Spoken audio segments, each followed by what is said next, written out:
पहला प्रश्न है, यहाँ पे देख सकते हैं कि जैविक सांख्यिकी वाइटल स्टैटिक्स क्या होता है, जैविक सांख्यिकी के उपयोग एवं महत्व को बताएं। साथियों, क्वेश्चंस पूछ सकता है वाइटल रिकॉर्ड या वाइटल जो है स्टैटिक्स के बारे में।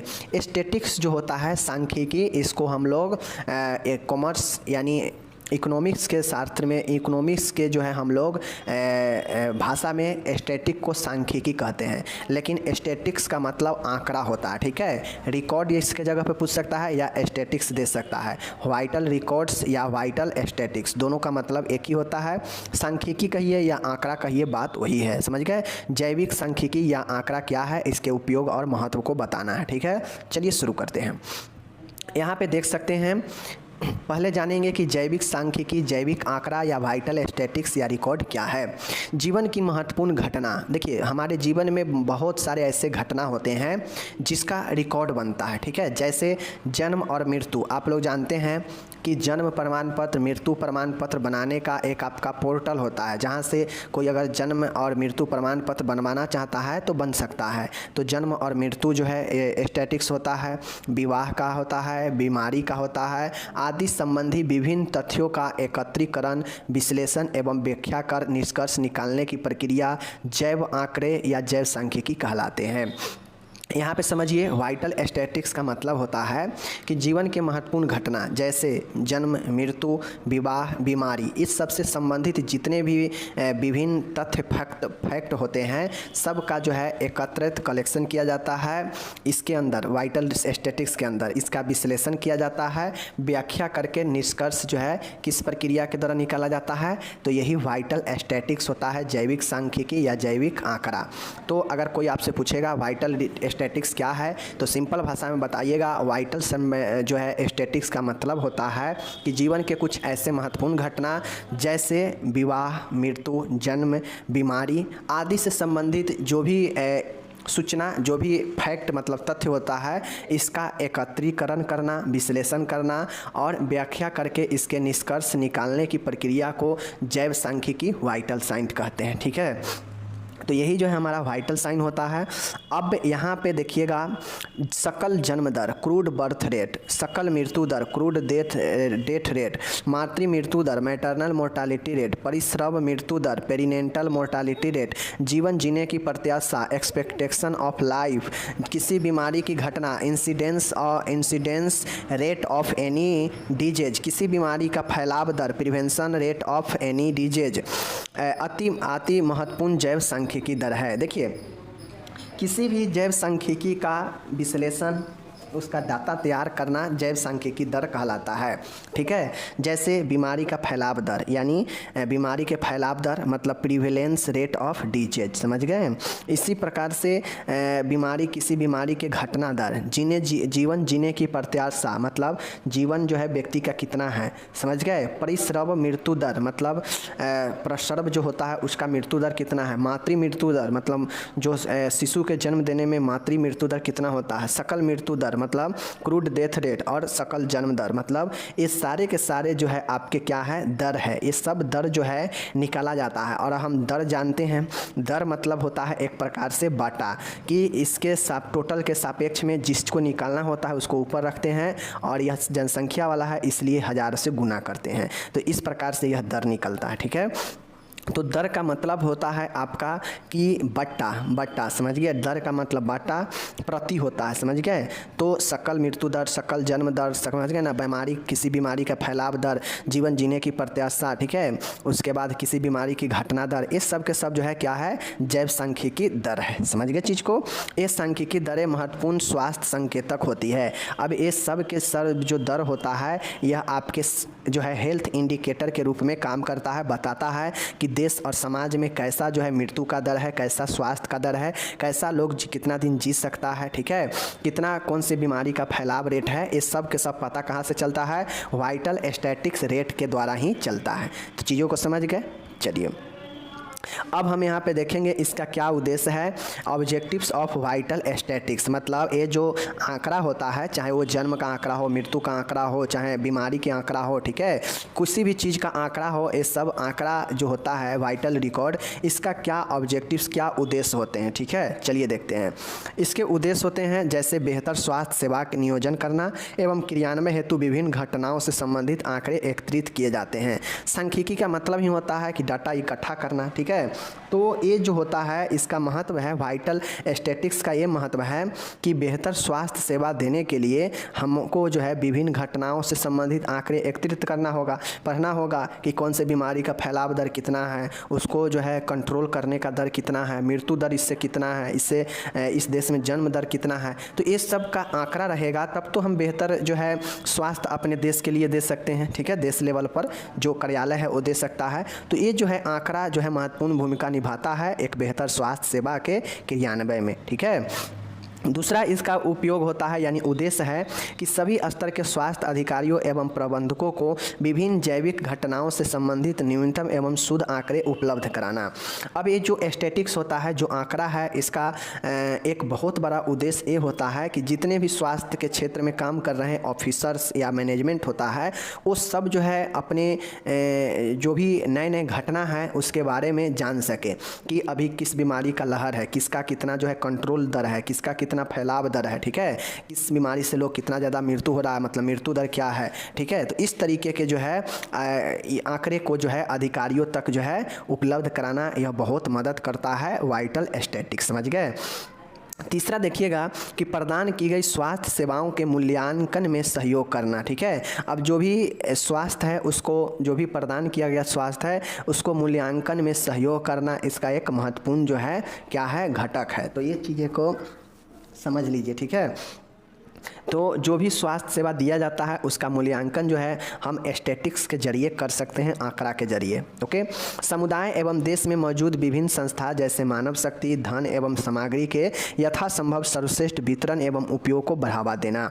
अब जितने भी देश में संसाधन हैं, मौजूद जो भी संसाधन है, जैसे ह्यूमन रिसोर्स, मैन पावर, मानव शक्ति, धन, समझ गए, एवं सामग्री, ये सब का जो है उपयोग जो है और डिस्ट्रीब्यूशन जो है इस आंकड़े के तहत किया जाता है। अगर देश के पास ये आंकड़ा नहीं रहे कि हमारे देश में कितना जन्म दर है, कितना मृत्यु दर है, कितना टोटल जनसंख्या है, ठीक है, तो अगर ये चीज़ पता नहीं रहेगा तो जो प्रधानमंत्री जो योजना चलता है खाद्यान्न योजना, जिसके तहत फ्री में अनाज वगैरह दिया जाता है, अगर देश के पास डाटा नहीं रहेगा तो कैसे दे पाएगा। तो सब डाटा जो है देश के पास है तभी जो है वहाँ से जारी होता हो, अनाज जारी होता है कि हाँ हमारे देश में इतना व्यक्ति है, इतना जनसंख्या है, तो इतना अनाज का जो है उपभोग होगा इस साल, ठीक है, और उतना जारी होता है पैसा या अनाज। तो ये सब के सब जो है आंकड़ा मौजूद होता है कार्यालय में देश के पास, जहाँ लोगों को समान वितरण और उपयोग को बढ़ावा देने में मदद मिलता है विभिन्न संसाधनों का, ठीक है, कि किन संसाधनों का कितना उपयोग होगा,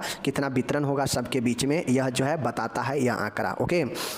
पांचवा देखिएगा, स्वास्थ्य के क्षेत्र में होने वाले अनुसंधानों को बढ़ावा देता है। अब जब हमें ये पता रहेगा कि कितना कौन से बीमारी के बढ़ावा है, कितना क्या चीज़ आवश्यकता है देश को, ठीक है, कितना जन्म कितना मृत्यु दर है, तो इससे जो है हम रिसर्च को बढ़ावा मिलेगा, ठीक है, इससे रिसर्च को क्या होगा, यानी अनुसंधान में बढ़ावा मिलता है। तो ये आंकड़ा बहुत महत्वपूर्ण होता है, यानी यह वाइटल स्टैटिक्स जो है, जो व्यक्ति से जुड़ा हुआ स्टैटिक्स होता है, आंकड़ा होता है, चाहे वो उसके मृत्यु हो, चाहे वो उसके बीमारी हो, चाहे उसके स्वास्थ्य हो, चाहे उसके जन्म दर हो, ये सब के, चाहे उसके बीमारी के फैलाव दर हो, कहीं ना कहीं सब जो है व्यक्ति से ही रिलेटेड है देश के, और देश के जो व्यक्ति से रिलेटेड है वही आपका वाइटल क्या होता है, रिकॉर्ड्स होता है, समझ गए। चलिए अब हम लोग से इसका उपयोग भी पूछा था, तो चलिए उपयोग, यूज ऑफ वाइटल स्टैटिक्स देखते हैं, इसका कहाँ कहाँ उपयोग होता है। देखिए, जैव सांख्यिकी द्वारा दिया गया आंकड़ा समुदाय विशेष तथा देश के लोगों के स्वास्थ्य स्तर के बारे में सूचनाएं प्रदान करता है। देखिए, ये जो वाइटल रिकॉर्ड या स्टैटिक्स होता है, ये जो भी आंकड़ा देता है, इस आंकड़े से जो है समुदाय और देश के लोगों को एक स्वास्थ्य स्तर के बारे में सूचना प्राप्त होता है कि किस क्षेत्र में कैसा बीमारी है, कितना ज़्यादा भयावह है, कितना ज़्यादा उसका फैलाव रेट है, कितना ज़्यादा उसका जो है रोकथाम जो है संभव है। ये सूचना प्राप्त कहाँ से होता है, इन आंकड़ों के जरिए ही होता है, ठीक है। दूसरा देखिएगा, जैव सांख्यिकी आंकड़े समुदाय एवं देश के लोगों के स्वास्थ्य संबंधी समस्या एवं आवश्यकताओं के आकलन में सहायक होते हैं। देखिए, जो जैव संबंधी मतलब वाइटल रिकॉर्ड होते हैं, जो व्यक्ति से रिलेटेड जो आंकड़े होते हैं, यह देश और समुदाय के लोगों को स्वास्थ्य से संबंधी क्या समस्या है और उसका आवश्यकता कैसे होगा, क्या आवश्यकता है, ये जो है वाइटल साइन से पता चलता है और ये उसको आकलन करने में बहुत हद तक सहायक होता है, जिससे पता चलता है कि लोगों के बीच में कौन सी समस्या है और इसका आवश्यकता क्या क्या चीज़ें हैं। ठीक है, तो ये वाइटल साइन से पता चलता है, इसलिए यह एक महत्वपूर्ण आंकड़ा होता है। ओके, तीसरा देखिएगा, जैव सांख्यिकी आंकड़े एक समुदाय के लोगों के स्वास्थ्य स्तर की दूसरे लोगों के स्वास्थ्य स्तर से तुलना करने में उपयोग होते हैं। अब ये आंकड़ा रहता है तो ये आंकड़ा बताता है कि जैसे गांव के लोग हैं, ठीक है, शहरी समुदाय के लोग हैं और ग्रामीण समुदाय के लोग हैं, तो इन दोनों में हेल्थ का क्या डिफरेंस है, यह पता करने के लिए आंकड़ा महत्वपूर्ण भूमिका तुलना के रूप में निभा सकता है। यह बता सकता है कि शहर में कितना जो है बीमारी का रेट है और गाँव में कितना बीमारी का रेट है, रिकवरी रेट शहर में कितना है उस बीमारी का और गाँव में कितना है, यानी ओवरऑल जो है यह तुलना करने में महत्वपूर्ण होता है एक समुदाय के लोगों को दूसरे समुदाय के लोगों के स्वास्थ्य से। ठीक है, चौथा देखिएगा, जब सांख्यिकी आंकड़े सरकार द्वारा चलाई जा रही विभिन्न स्वास्थ्य योजनाओं के मूल्यांकन में भी सहायक होते हैं। देखिए, ये जो हमारा वाइटल रिकॉर्ड्स या स्टैटिक है, यह सरकार के द्वारा जो भी स्वास्थ्य की योजना चलाया जाता है उसका कितना ज़्यादा प्रभाव है लोगों पर, लोग कितना ज़्यादा इस योजना का जो है फ़ायदा उठा रहा है या भाग ले रहा है, यह सरकार को भी जो है इसके मूल्यांकन में मदद करता है। क्योंकि सरकार कोई भी योजना चलाती है तो उसका मूल्यांकन भी लास्ट में ज़रूर होता है, रिजल्ट भी ज़रूर देखा जाता है कि इस योजना का कितना ज़्यादा जो है इफेक्ट लोगों के बीच रहा या इस योजना का क्या फल रहा। ठीक है, तो इसके रिजल्ट लाने में, मूल्यांकन करने में बहुत बड़ा भूमिका जो है सरकार की योजना में यह वाइटल रिकॉर्ड्स निभाता है। ठीक है, पांचवा यहाँ पे देखिएगा कि ये आंकड़े समुदाय तथा देश में उपलब्ध विभिन्न संसाधनों के यथासंभव सर्वश्रेष्ठ उपयोग एवं वितरण को बढ़ावा देता है। अब ये जो वाइटल्स रिकॉर्ड या स्टैटिक्स है, इसके जरिए समुदाय में, एक ग्रामीण क्षेत्र में या एक देश लेवल पर भी कहा जाए तो जो भी रिसोर्सेज है, संसाधन हैं, जो भी उपयोग करने वाले चीज़ें हैं, लोगों में वितरण करने वाले चीज़ें हैं, इसको क्या करता है कि सब में उपयोग और वितरण को बढ़ाता है। ठीक है, कि हमारे जैसे देखिए, अगर सरकार को ये पता नहीं है कि हमारे देश में कितने जनसंख्या है और उस जनसंख्या जैसे समझिए एक चीज़ है, जैसे 15,000 लैपटॉप है और सरकार को वितरण करना है 15,000 पूरे जैसे समझिए कि एक राज्य है, ठीक है, राज्य नहीं, मैं देश में ही मानता हूँ, एक देश में 1 करोड़ जनसंख्या है, सीधा मानिए अगर 1 करोड़ जनसंख्या है तो 1 करोड़ जनसंख्या में 25 लाख जनसंख्या युवा का है और सरकार ये निर्णय लिया कि 25 लाख युवाओं को लैपटॉप देना है। ठीक है, तो इस हिसाब से जब सरकार के पास ये डाटा नहीं रहेगा कि कितना युवा है, तो सरकार को जो लैपटॉप देना है वो कैसे पता चलेगा कि हाँ इतने युवाओं के बीच हम लैपटॉप देंगे। तो कहीं ना कहीं सरकार के पास आंकड़ा होगा, यानी वाइटल रिकॉर्ड होगा और उसी रिकॉर्ड के अनुसार वह वितरण करेगा लोगों में लैपटॉप। तो ये रिकॉर्ड जो है, यह स्टैटिक रिकॉर्ड जो है, यह चीज़ों को, संसाधनों को उपयोग और वितरण में बढ़ावा देता है। ठीक है, नेक्स्ट देखिएगा, यह आंकड़े स्वास्थ्य विभाग की स्वास्थ्य सेवाओं के क्रियान्वयन में प्राथमिकता निर्धारित करने में मदद करते हैं। मतलब ये जो रिकॉर्ड्स होते हैं, जो आंकड़े होते हैं स्टैटिक्स, यह स्वास्थ्य विभाग, हेल्थ डिपार्टमेंट के जो हेल्थ सर्विस है उसको क्रियान्वयन करने में मदद करता है, मतलब कामों को चलाने में मदद करता है, सुचारू रूप से प्राथमिकता देता है कि किस, जैसे आंकड़ा बताएगा, जैसे 4 चीज़ें हैं, ठीक है, 4 चीज़ें हैं, समझ गए, 4 स्टूडेंट है, ए स्टूडेंट है, बी स्टूडेंट है, सी स्टूडेंट है, डी स्टूडेंट है। ठीक है, ए स्टूडेंट का संख्या ए स्टूडेंट जो है बहुत मजबूत है, ए स्टूडेंट जो है 10 अंक वाला है। ठीक है, बी स्टूडेंट को एग्ज़ाम में मिल गए 5 अंक, सी स्टूडेंट को एग्ज़ाम में मिल गए 7 अंक और डी स्टूडेंट को एग्ज़ाम में मिल गए कितने, 8 अंक। ठीक है, तो इस हिसाब से यह आंकड़ा बताएगा कि कौन सबसे ज़्यादा इसमें कमज़ोर है। तो सबसे ज़्यादा कमज़ोर कौन होगा, तो जो मार्क्स कम लाएगा वही सबसे ज़्यादा कमज़ोर होगा। तो कहीं ना कहीं इस पर ध्यान देने की ज़रूरत है। तो ध्यान कब दिया जाएगा, कब इसको जो है प्राथमिकता ज़्यादा दिया जाएगा, जब हमें पता रहेगा इसके आंकड़े के बारे में। तो ये सबसे कम नंबर बी लाया है तो बी पर ज़्यादा प्राथमिकता दिया जाएगा, ज़्यादा ध्यान दिया जाएगा। ठीक है ना, तो ये पता होगा तब ना कि इनमें सबसे कम जो है किसका है। उसी प्रकार से यह आंकड़ा बताता है कि स्वास्थ्य कैसा है, कौन से स्वास्थ्य को ज़्यादा प्राथमिकता देनी चाहिए कामों में, सेवा में, यह स्वास्थ्य विभाग को मदद करता है। ठीक है, सातवां और आखिरी है कि ये आंकड़े स्वास्थ्य विभाग की स्वास्थ्य नीतियों एवं कार्य प्रणाली में आवश्यकता अनुसार संशोधन करने में मदद करता है। अब ये जो आंकड़ा है, किस आंकड़ा में कहाँ पे फॉल्ट है, कहाँ पे गड़बड़ी है, कहाँ पे कमी है, तो उस कमी के अनुसार जो है स्वास्थ्य विभाग को ये जो आंकड़ा होता है ये उस स्वास्थ्य विभाग के नीति मतलब नियम और कार्य प्रणाली को आवश्यकता अनुसार संशोधन करने में मदद करता है। अगर स्वास्थ्य विभाग देखेगा, डाटा देखेगा, आंकड़ा देखेगा और उसे जिस भी क्षेत्र में लगेगा कि इसमें कमी है स्वास्थ्य में, तो वो अपने अनुसार जो है नीति बनाएगा और कार्य प्रणाली में सुधार संशोधन करेगा। तो यही जो है मदद करता है कौन, डाटा के द्वारा, स्टैटिस्टिक्स के द्वारा। तो इस प्रकार से इसका उपयोग यहाँ पे है, उपयोग कहिए या महत्व कहिए, बात वही है। उद्देश्य भी इसका बता दिए और ये होता क्या है, वाइटल स्टैटिस्टिक्स या रिकॉर्ड, ये भी बता दिए। समझ गए? चलिए, एक क्वेश्चन यहाँ पे आते हैं कि मिड डे मील प्रोग्राम क्या होते हैं। ये क्वेश्चन बहुत बार पूछा गया है 5 नंबर में। तो चलिए मिड डे मील प्रोग्राम के बारे में देखते हैं। आसान प्रश्न है, देख लीजिए। इस कार्यक्रम की शुरुआत भारत सरकार के अधीन कार्यरत शिक्षा मंत्रालय द्वारा 1961 में की गई। देखिए, भोजन मिड डे मील जो कार्यक्रम है, इसकी शुरुआत जो है भारत सरकार के द्वारा किया गया। किस मंत्रालय के अधीन किया गया? तो जो एजुकेशन डिपार्टमेंट है, एजुकेशन मिनिस्ट्री है, उसके मंत्रालय के अधीन में 1961 में जो है मध्याह्न भोजन जिसको बोलते हैं मिड डे मील, इसको शुरू किया गया। ओके, कोई दिक्कत? चलिए, इस कार्यक्रम का क्या उद्देश्य है, आखिर यह कार्यक्रम क्यों शुरू किया गया, क्या उद्देश्य है? चलिए देखिए, पहला पॉइंट इसका देखिएगा, स्कूली बच्चों में कुपोषण की रोकथाम कर उनके स्वास्थ्य स्तर को बढ़ावा देना। अब जैसे होता ये था कि लोग जाते थे, स्टूडेंट स्कूल में जाता था और क्या करता था कि बहुत सारे स्टूडेंट अपने घर से लंच लेके जा पाता था, बहुत नहीं जा पाता था। जो नहीं जा पाता था तो सुबह जाता था, शाम में आता था, तो उसको बहुत ज़्यादा जो है कुपोषण की शिकार हो जाता था। तो ऐसे में सरकार ने सोचा कि क्यों ना जो है मिड टाइम का, यानी जो मध्याह्न भोजन इसीलिए नाम दिया गया कि दिन के मध्य में भोजन दिया जाता है, लंच में।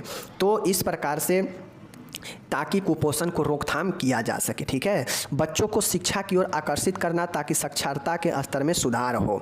अब यह इसलिए भी शुरू किया गया ताकि बच्चे में इसके प्रति लोभ बढ़े, इसके प्रति जो है ज़्यादा खाना पीना मिले, इसके लोभ से भी बच्चा जो है स्कूल जाए और साक्षरता दर बढ़े, इसके हिसाब से भी शुरू किया गया।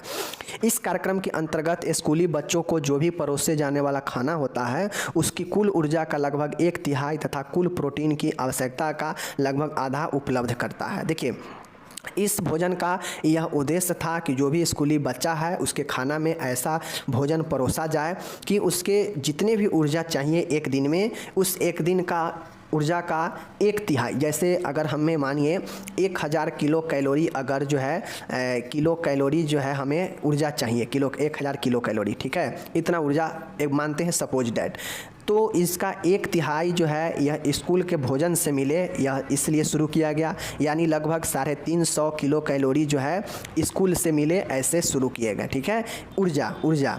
बाकी प्रोटीन की आवश्यकता आधा, मतलब अगर प्रोटीन अगर 150 है, इसमें से आधा 75 प्रोटीन जो है इसको उसकी स्कूल से मिल जाए, ऐसा भोजन जो है परोसने का लक्ष्य रखा गया। ठीक है, दिया गया। उसके बाद है, इस कार्यक्रम के अंतर्गत प्रतिदिन परोसे जाने वाला भोजन का मेनू निम्न प्रकार है। देखिए, अब चेंज हो गया होगा, वो बातें अलग है, बट पहले जब शुरू हुआ था तो जो है देख लीजिए, जो अनाज होता है जैसे चावल जो होता है वह 75 ग्राम प्रति बालक दिया जाता है। ठीक है, दाल जो है 30 ग्राम प्रति बालक स्कूल में। ठीक है, उसके बाद तेल जो होता है 8 ग्राम प्रति बालक, पत्तेदार हरा सब्जी 30 ग्राम प्रति बालक और अन्य सब्जियां जो है 30 ग्राम प्रति बालक जो है देने का रखा गया लक्ष्य।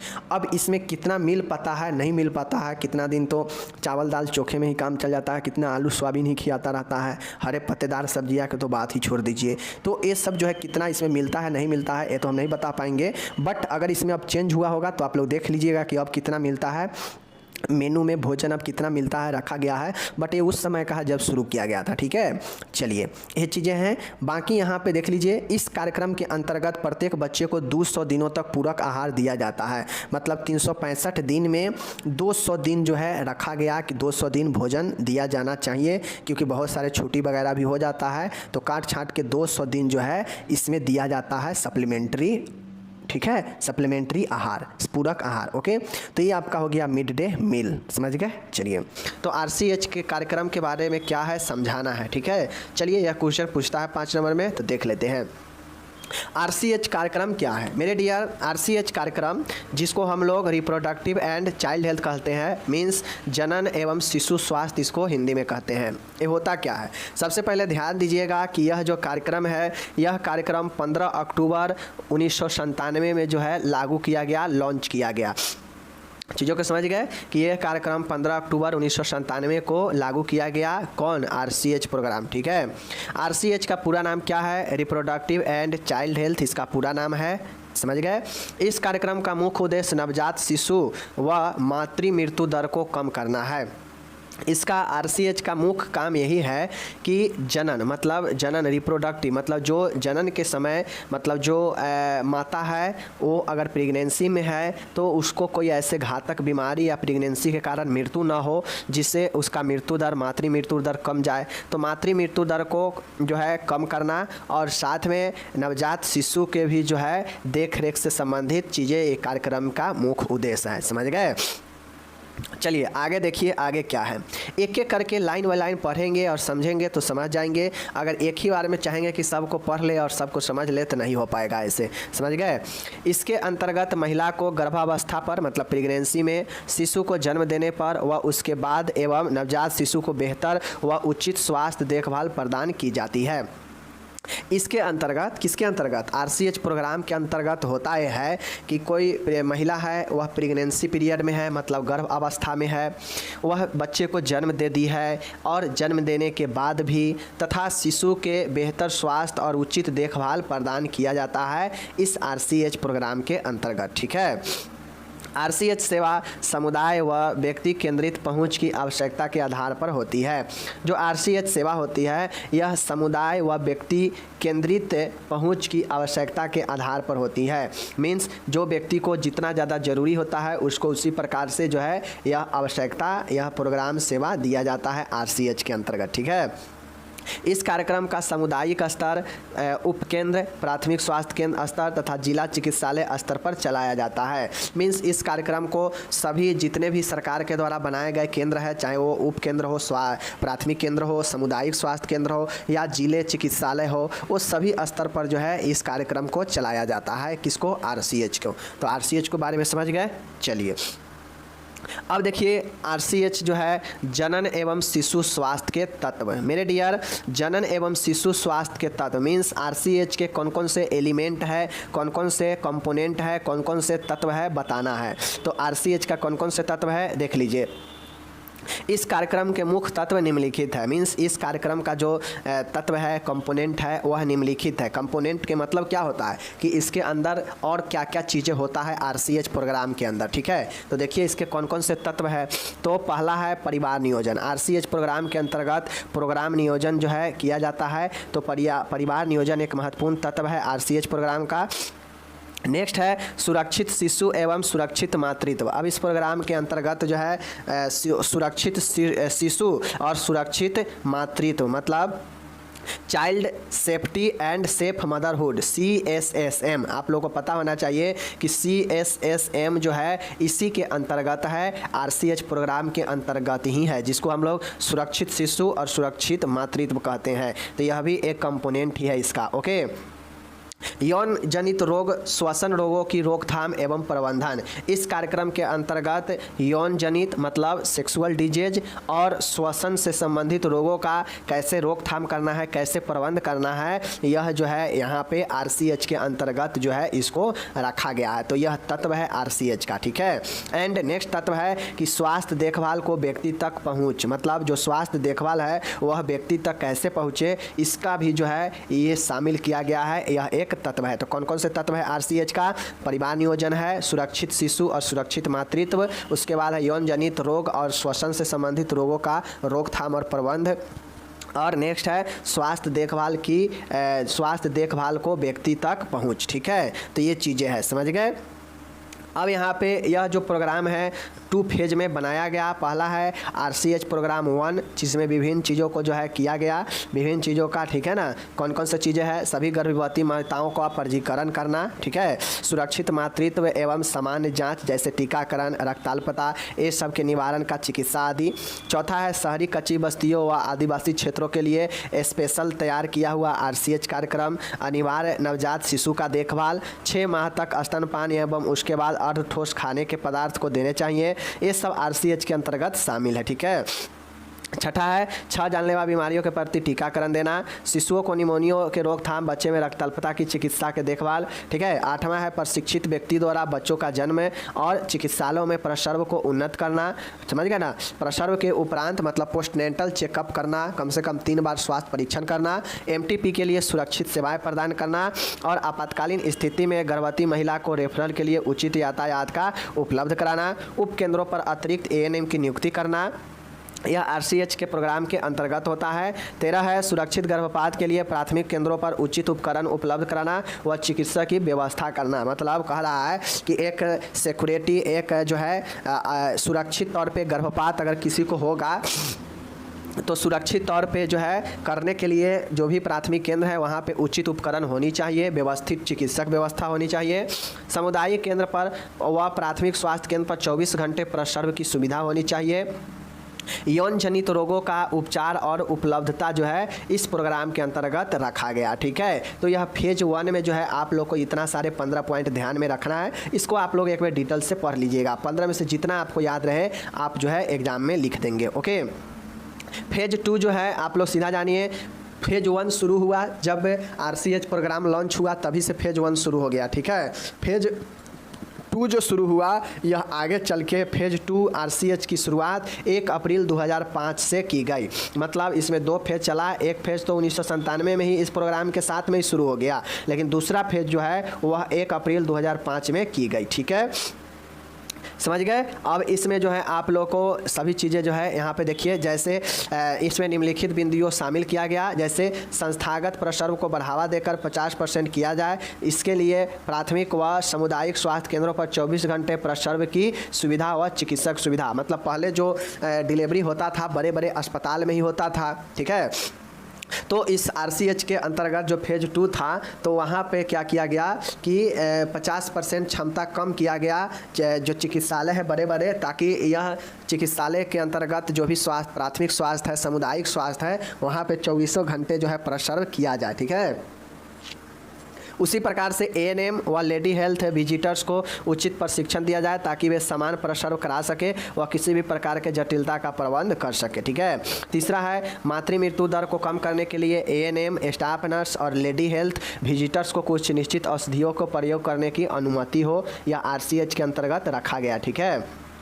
आपातकालीन प्रसव देखभाल उपलब्ध हो ताकि सिजेरियन सेक्शन सर्जरी की जा सके। अगर ज़रूरी पड़े किसी को कि सर्जरी के द्वारा डिलीवरी होगा तो यह आपातकालीन प्रसव देखभाल होनी चाहिए। 5वां है पंचायतों में उचित राशि उपलब्ध कराई जाए ताकि गरीब रोगी भी आपातकालीन परिस्थिति में जो है स्थिति में मदद मिल सके, दिया जा सके। सामुदायिक प्रोत्साहन के लिए स्थानीय स्वयंसेवी संगठन व महिलाओं संगठनों को शामिल किया गया। मतलब इस RCH प्रोग्राम में समुदाय को प्रोत्साहन करने के लिए स्थानीय संगठन को जो है शामिल किया गया। सिजेरियन सेक्शन सर्जरी के लिए MBBS चिकित्सकों को भारत सरकार द्वारा 16 सप्ताह का उचित प्रशिक्षण दिया जाता है। अब सिजेरियन सेक्शन कैसे करना है इसके लिए MBBS चिकित्सकों को भारत सरकार द्वारा 16 सप्ताह का उचित प्रशिक्षण भी इसी RCH के अंतर्गत दिया जाता है। एंड 8वां है इसके अंतर्गत जननी सुरक्षा योजना शुरुआत 12 अप्रैल 2005 को की गई, जिसका मुख्य कार्य ANM करती है, ठीक है। तो आप लोग को दूसरे फेज में पता होना चाहिए कि जो है जननी सुरक्षा योजना का भी शुरुआत दूसरा फेज में इस RCH के अंतर्गत ही किया गया। अब हमको इतना पता होनी चाहिए कि अगर हमको इसके अंदर के पॉइंट ध्यान में नहीं रहता है तो हम सीधा RCH के बारे में क्या जानते हैं, ऊपर में क्या क्या जानते हैं, कब शुरू हुआ वो लिख देंगे, फिर लास्ट में लिखेंगे कि इसका क्या क्या तत्व होते हैं। तत्व मतलब इसमें कौन कौन सी चीज़ें शामिल होते हैं, ठीक है। वो लिख देंगे और लिखेंगे कि यह 2 फेज में शुरू हुआ। एक फेज प्रोग्राम शुरू होने के साथ में ही और दूसरा फेज 2005 में शुरू किया गया, जो कि ऊपर आप लोग को बता दिए हैं, ठीक है। और यह RCH का जो है आपके यहाँ पे प्रोग्राम खत्म होता है, समझ गए चीज़ को। RCH के अंतर्गत ही दूसरे फेज में जननी सुरक्षा योजना कार्यक्रम का शुरुआत भी किया गया। ओके, चलिए ये हो गया। यहाँ पे देखिए इंग्लिश दिया गया है, इंग्लिश वाले अपना इंग्लिश में देख लीजिएगा और हिंदी वाले अपना हिंदी में देख लीजिएगा, कोई दिक्कत नहीं होगा। आपको पढ़ाई करना है तो समझिए हिंदी में ही, बाकी लिखिएगा आप एग्जाम में इंग्लिश में, जिनको इंग्लिश में लिखना है, क्योंकि हम PDF दे ही रहे हैं। तो एक बार आप हिंदी में समझ लेंगे और एक बार खुद PDF से पढ़ लेंगे तो चीज़ें ज़्यादा क्लियर हो जाएगा, समझ गए। चलिए अब हम नेक्स्ट क्वेश्चन की तरफ चलते हैं। हेलो डियर, आप लोगों को मैं बता दूँ यहाँ पे कि अब जो दूसरा प्रश्न है हमारे सामने, यह मोस्ट VVI क्वेश्चन है 5 नंबर के लिए, तो इसको आप लोग को ध्यान में रखना है, ठीक है। अब यह क्वेश्चन आप फर्स्ट ईयर में भी पढ़े हैं, यह क्वेश्चन आप सेकेंड ईयर में भी पढ़े हैं, तो इस क्वेश्चन पर हम अगर ज़्यादा जोर ना दें तो आपको टेंशन लेने की ज़रूरत नहीं है, क्योंकि ये क्वेश्चन आप फर्स्ट ईयर में भी पढ़े हैं, सेकेंड ईयर में भी आप जो है मेडिकल सर्जिकल में पढ़े हैं, और यहाँ पे अब कम्युनिटी हेल्थ नर्सिंग सेकेंड में भी आपको एक क्वेश्चन पढ़ना है। इससे रिलेटेड 3 क्वेश्चन पूछता है, मैं आपको अभी ही बता देता हूँ। मीन्स जेरियाट्रिक नर्सिंग आप लोग जानते हैं ना, जेरियाट्रिक देखभाल नर्स की क्या भूमिका है। जेरियाट्रिक मतलब एक एल्डरली पेशेंट के लिए, मतलब एक जो ओल्ड है, बूढ़ा वृद्ध व्यक्ति के लिए नर्सिंग देखभाल कैसे करेंगे, किन किन चीज़ों का क्या भूमिका होगा, तो इन चीज़ों का देखभाल आपसे पूछता है बहुत बार, ठीक है ना। जेरियाट्रिक केयर बहुत बार पूछता है, नर्स का रोल। तो मैं आपको अभी बता देता हूँ। एक तो आपका नर्सिंग देखभाल पूछता है, एक पूछता है जेरियाट्रिक प्रॉब्लम, मतलब वृद्ध के कौन कौन से समस्या होते हैं, तो वो भी पूछ सकता है। देखभाल कैसे करेंगे, तो देखभाल आज हम देखेंगे ही, बाकी आप खुद समझिए कि एक बूढ़े व्यक्ति में क्या क्या चीज़ का समस्या होता है, ठीक है, और उसी समस्या के अंतर्गत जो है हम उसका देखभाल भी करते हैं। तो अगर दोनों क्वेश्चन आप लोग समझ जाते हैं, एक क्वेश्चन समझ जाते हैं तो दूसरा क्वेश्चन ऑटोमेटिक आप लिख लेंगे, ठीक है। चलिए, वृद्ध अवस्था में व्यक्ति की देखभाल विशेष हो जाती है, क्योंकि इस अवस्था में वृद्ध व्यक्ति के कार्य एवं स्वयं की देखभाल करने की क्षमता कम हो जाती है। अतः इसमें एक परिचर्या की भूमिका महत्वपूर्ण होती है। वृद्धा में रोगी को देखभाल निम्न प्रकार से की जाती है। अब होता यह है कि जीरियाट्रिक केयर हम लोग जानते हैं कि जो वृद्ध व्यक्ति होते हैं, वृद्ध अवस्था में उनका शरीर का जो कार्य प्रणाली होता है, जो क्षमता है, वो प्रभावित होने लगता है। व्यक्ति जो है उनको विशेष देखभाल की ज़रूरत हो जाती है वृद्ध में, क्योंकि वृद्धा अवस्था में व्यक्ति जो है कार्य स्वयं से नहीं कर पाते हैं, नहीं स्वयं से अपने को खुद को देखभाल अच्छे से कर पाते हैं। यह होता इसलिए है क्योंकि उनके जो शारीरिक क्षमता है वह काम नहीं कर पाता है, कम हो जाता है क्षमता, ठीक है। अतः इन सभी चीज़ों को देखभाल करने के लिए परिचर्या यानी नर्स की भूमिका महत्वपूर्ण होती है। समझ रहे हैं चीज़ को। वृद्ध में रोगी की देखभाल निम्न प्रकार से की जाती है। एक वृद्ध व्यक्ति को जो है नर्स के द्वारा निम्नलिखित चीज़ों को देखभाल किया जा सकता है या निम्नलिखित तरीक़ों से जो है भूमिका निभाया जाता है, ठीक है। पहला पॉइंट है पोषण प्रदान करना, पर्याप्त पोषण प्रदान करना। चूँकि जो वृद्ध व्यक्ति होते हैं उनको जो है क्षमता कमज़ोर हो जाता है, पाचन तंत्र कमज़ोर हो जाता है, तो वैसे व्यक्ति को जो है पाचन जो है सही हो, ऐसा भोजन, ऐसा पोषण जो है पर्याप्त मात्रा में प्रदान करनी चाहिए। रोगी को उच्च कैलोरी युक्त भोजन देनी चाहिए पोषण में। ओके, ये सब पोषण से रिलेटेड चीज़ें हैं। रोगी को मेनू प्लान करने से पूर्व उसकी भोजन चबाने निगलने का पाचन क्षमता का पता करना चाहिए तथा उसी अनुसार भोजन तैयार करना चाहिए, मेनू बनाना चाहिए। रोगी के लिए भोजन निर्माण करते समय उसकी पसंद या नापसंद का ध्यान रखना चाहिए, क्योंकि वृद्ध व्यक्ति जो है बहुत सारे चीज़ों को निगलेक्ट करने लगता है। नापसंद और पसंद जो है वृद्ध व्यक्ति को बहुत ज़्यादा हावी हो जाता है, कहेगा कि हम ये खाएंगे, ये नहीं खाएंगे। तो इसलिए उससे पूछना चाहिए, पता करना चाहिए उनके पसंद और नापसंद के भोजन को, ठीक है, और उसी अनुसार बनानी चाहिए। तो ये सब पोषण से संबंधित देखभाल होता है, ठीक है, पोषण प्रदान करना। नेक्स्ट है, देखिएगा, रोगी को परोसे जाने वाले भोजन उनके अनुसार और सुपाच्य होनी चाहिए। रोगी को खाना खाने से पूर्व व्यक्तिगत स्वच्छता जैसे हाथ धोना, कुल्ला करवाना आदि ध्यान रखनी चाहिए। रोगी को छोटे छोटे टुकड़े खाने के लिए प्रेरित करनी चाहिए। अब ऐसा नहीं करना चाहिए कि रोगी जो है भर कर एक बार में ही खा ले, ऐसा नहीं करना चाहिए। थोड़ा थोड़ा बार बार भोजन करने के लिए प्रेरित करना चाहिए। रोगी को पर्याप्त मात्रा में ज़्यादा से ज़्यादा तरल देनी चाहिए और रेशेदार भोजन देने चाहिए, फाइबरेट भोजन देनी चाहिए, जिससे कब्ज का स्थिति उत्पन्न न हो। तो यह जो है पोषण प्रदान करने में भूमिका एक नर्स का ये सब होता है, ठीक है। तो ये पोषण से संबंधित देखभाल हो गया। दूसरा है तनाव एवं चिंता को कम करना। अब एक जो वृद्ध व्यक्ति होता है तो वृद्धावस्था में उसको बहुत सारे सामाजिक, बहुत सारे घर का, खुद के स्वास्थ्य से रिलेटेड बहुत सारे समस्या हावी होने लगता है। पेशेंट को तनाव और चिंता होने लगता है कि हम सही होंगे या नहीं होंगे। तो ऐसे में तनाव और चिंता को कम करने के लिए उसके समस्या को सुनेंगे ध्यानपूर्वक, ठीक है। व्यक्ति को अपनापन और लगाव का व्यवहार जो है प्रदर्शित करेंगे, ठीक है। व्यक्ति को आर्थिक समस्याओं को समाधान मार्ग बताएंगे, चूँकि वृद्ध व्यक्ति अपने घर के लिए, अपने बेटे, अपने बच्चे के लिए बहुत ज़्यादा जो है एक्टिव हो जाता है माइंडली रूप से। जब वह ग्रसित हो जाता है, हेल्थ से रिलेटेड कोई समस्या हो जाता है, तो वह सोचते रहता है बेटा के लिए कि बेटा के पास मेरा इतना पैसा नहीं है, कैसे मेरा इलाज कराएगा वगैरह वगैरह। तो उसको आर्थिक समस्या बहुत दिखता है, तो इसके समाधान के लिए मार्ग बताना चाहिए नर्स को। रोगी को मनोवैज्ञानिक सहारा देना चाहिए, ठीक है। रोगी को पसंद अनुसार मनोरंजन चिकित्सा, इंटरटेनमेंट थेरेपी उपलब्ध कराई जानी चाहिए, ताकि प्रेशर, माइंडली प्रेशर पेशेंट का जो है घटे, ठीक है। तो इस हिसाब से हम लोग जो है क्या करेंगे, चिंता, आवश्यक चिंता जो है और कष्ट को जो है, चिंता और तनाव को कम करना, ठीक है। तीसरा देखिएगा, व्यक्ति को स्वच्छ रखना। अब एक जो वृद्ध व्यक्ति होता है वह जो है अपने से स्वच्छता का बहुत अभाव होता है, वह खुद से अपने आप को स्वच्छ नहीं रख पाता है। जैसे मुख के साफ के लिए ओरल जो है ऐसा स्वच्छता करते हैं, एज ए नर्स उसको मुख का देखभाल करेंगे स्वच्छता का। उसको स्किन बहुत ज़्यादा गंदगी हो सकता है, झुर्रीदार हो सकता है, तो ऐसे में उनका स्किन का देखभाल किया जाएगा, ठीक है। साफ़ सुथरी कपड़े और बिस्तर जो है उनका कपड़ा जो है साफ़ होनी चाहिए। तो ये सब स्वच्छता से रिलेटेड जो है देखभाल प्रदान करनी चाहिए एज ए नर्स, ठीक है। साथ में बालों को, नाखूनों को देखभाल स्वच्छता में करनी चाहिए। नेक्स्ट है पर्याप्त आराम प्रदान करनी चाहिए। अब एक नर्स को जो है वृद्ध व्यक्तियों को पर्याप्त आराम दिलाना चाहिए, और आराम दिलाने में कम से कम हर एक 2 घंटे पर जो है स्थिति को, पोजीशन को चेंज कराना रहना चाहिए, ताकि दाबरण न हो। और अगर कोई दबाव पड़ रहा है तो उसके लिए वाटर मैट्रेस या एयर मैट्रेस पर जो है व्यक्ति को लिटाएंगे। व्यक्ति को रात को सोते समय परेशान नहीं करना चाहिए, पूरा नींद लेने देना चाहिए, ठीक है। अति आवश्यक हो तो सीडेटिव भी दिए जाते हैं। अगर पेशेंट बहुत ज़्यादा मरीज जो है बहुत ज़्यादा बेचैन है, रेस्टलेस फील कर रहा है, तो उसे शांति वाला सीडेटिव ग्रुप का दवाइयाँ देनी चाहिए, ठीक है। 5वां देखिएगा, व्यायाम करने के लिए प्रेरित करना। अब एक वृद्ध व्यक्ति जो है हो सकता है खुद से अपना जो है उसका शरीर नहीं काम करे, वह व्यायाम ना कर पाए, तो इन समस्याओं को दूर करने के लिए नर्स का जो भूमिका होगा वह व्यायाम करने के लिए प्रेरित करने का, ठीक है। यहाँ पे जो नर्स होगी वह वृद्ध व्यक्ति को व्यायाम करने के लिए नियमित प्रेरित करेगी, जैसे गहरी सांस लेना, सुबह उठकर घूमना, योगा करना, ठीक है।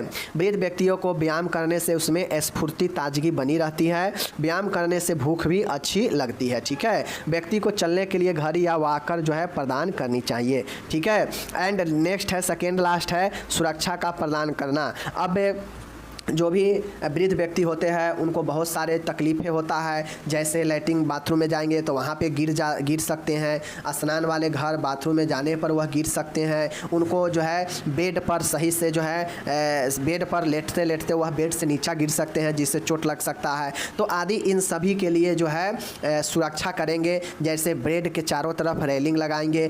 स्नान घर को फिसलन से हटाना चाहिए, समझ गए। व्यक्ति को बैठ कर नहाने के लिए प्रेरित करना चाहिए, क्योंकि वृद्ध व्यक्ति को अपने ऊपर काबू बहुत कम हो जाता है और वह बहुत ज़्यादा लड़खड़ाने लगता है, जिससे उसको सभी जगह गिरने का डर रहता है, समझ गए। तो इससे सुरक्षा करने का मतलब है कि तमाम ऐसे गलत चीज़ों से, ऐसे घटनाओं से बचाना जिससे वृद्ध व्यक्तियों को नुकसान ना हो, तो वही सुरक्षा प्रदान करना होता है, ठीक है। चलिए, वृद्ध व्यक्ति को भारी कार्य करने से भी रोकना चाहिए। एंड लास्ट वाला है, देखिएगा, स्वास्थ्य शिक्षा प्रदान करना। अब एक नर्स को चाहिए कि वह वृद्ध व्यक्तियों को जो है स्वास्थ्य शिक्षा प्रदान करे। स्वास्थ्य शिक्षा में वह कैसे हम लाइफ स्टाइल को अच्छे रख सकते हैं, हेल्दी रख सकते हैं, इसके लिए प्रेरित करेगी, ठीक है। व्यक्तिगत स्वच्छता कैसे बनाए रखना है, इसका सलाह देगी। नेक्स्ट है, व्यक्ति को सभी दवाइयाँ सही समय पर लेना है, इसके लिए कहना चाहिए, ठीक है। व्यक्ति को नियमित अस्पताल विजिट करने के लिए प्रेरित करनी चाहिए, और व्यक्ति को दुर्गुणों जैसे दूसरे गुण जैसे धूम्रपान, शराब का सेवन और झगड़ालू प्रवृत्ति, ये सब को जो है बचने के लिए प्रोत्साहित करना चाहिए। व्यक्ति एवं उसके संबंधियों को आवश्यक स्वास्थ्य शिक्षा प्रदान करनी चाहिए, यानी बूढ़े व्यक्ति और उनके जो भी साथ में अटेंडर है उनको भी जो है स्वास्थ्य शिक्षा प्रदान करनी चाहिए। तो ये 7 पॉइंट आप लोग ध्यान में रखिएगा, समझ गए। और यही वृद्ध व्यक्ति के देखभाल का 7-8 पॉइंट, जितना पॉइंट है आप लिख सकते हैं आराम से, और फिर उसके पॉइंट के अंदर में 2-2 4-4 लाइन लिख सकते हैं, जिससे आपका पेज 2 पेज में आ जाएगा यह प्रश्न। ठीक है, तो इस ये बाकी हम मिलेंगे अगले वीडियो में। नमस्कार।